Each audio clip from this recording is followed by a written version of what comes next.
இளைய தளபதி விஜய் சமீபத்தில் ஒரு விருது விழாவில் கலந்து கொண்டார். அதில் நாடு வல்லரசாவதை விட விவசாயிகள் நலனே முக்கியம் என கூறினார். மேலும் அதற்கான நல்லரசு அமைய வேண்டும் என்று தெரிவித்தார். இந்நிலையில் இதற்கு மக்கள் மத்தியில் உள்ள வரவேற்பு என்ன என்று பார்ப்போம். பலரும் இந்த கருத்தை வரவேற்றுள்ளனர்.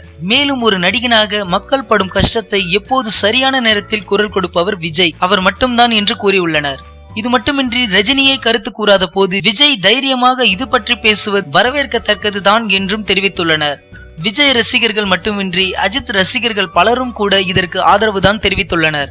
இந்த வீடியோ பிடிச்சிருந்தா லைக் பண்ணுங்க. அஜித் விஜய் பத்தின கருத்துக்களை கமெண்ட்ல போஸ்ட் பண்ணுங்க. மேலும் இது போன்ற பல சுவாரஸ்யமான தகவல்களை உடனுக்குடன் அறிந்து கொள்ள சினிமா நியூஸ் அப்டேட்ஸ் மறக்காம சப்ஸ்கிரைப் பண்ணுங்க.